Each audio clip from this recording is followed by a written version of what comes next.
ngayong gabi, pumunta kami sa supermarket at bumili ako ng avocado. Pero may napansin ako doon na tinda na coconut. O diba, tuwang-tuwa ako, parang precious or ginto. Precious siya, treasure or ginto na nakita ko sa tuwa. Dahil first time kung makahawak ng coconut dito sa Israel. Maliliit nga lang siya.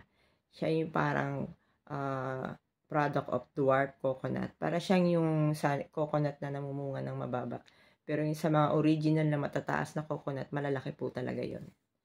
Tulad doon sa amin, halos 1.5 kilo na kinukontes pa ng tatay ko nung nabubuhay pa siya sa festival sa Quezon.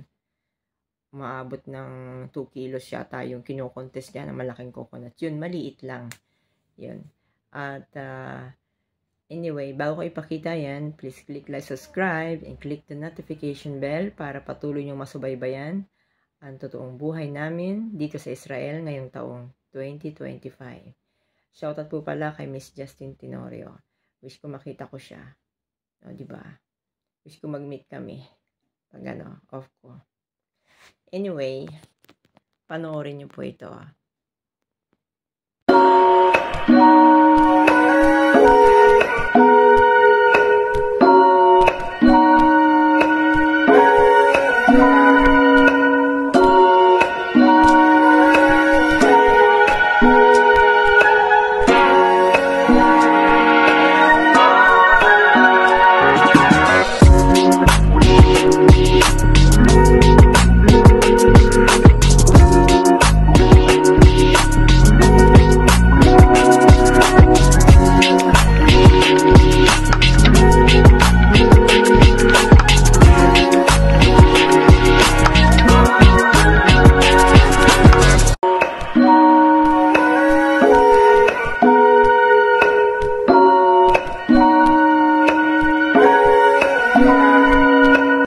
Guys, may coconut dito sa Supersal. 10 shekel isa, nakalugo. Panggata to. Pangarap ko ng gata, binibigyan ako. Wish ko tama pa yung pambayad ko. Bibili akong 2 nito, gagatain ko, kakayurin, gagawa akong kayuran. Ito heavy siya oh. Marami tong laman, heavy. Coconut is a giant nut. If you eat so much, it's very fat. Alam ko ang nyug. Alam ko ang nyug. Kung anong may laman. Ito heavy, marami ang laman. Dito ako, kasi ano siya. May pambayad pa kaya ako. Tingnan natin. Mamaya, babalikan ko to. Coconut. Coconut. Coconut.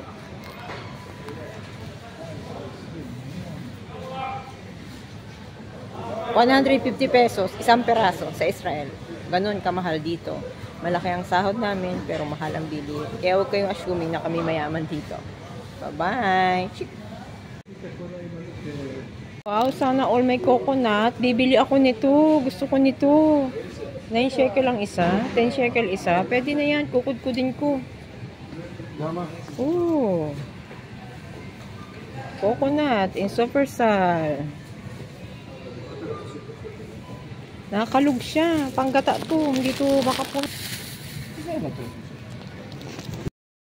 O, diba? Ang saya-saya, diba? Ang gagawin ko diyan, kasi sabi sa akin niya, Amor, paano mo yan anuhin, kukudkurin? Madali lang yan. Humanap ka lang yan parang may mga ngipin, tapos kudkudin mo siya. Yun. Magpadala na lang ako ng kayuran dito.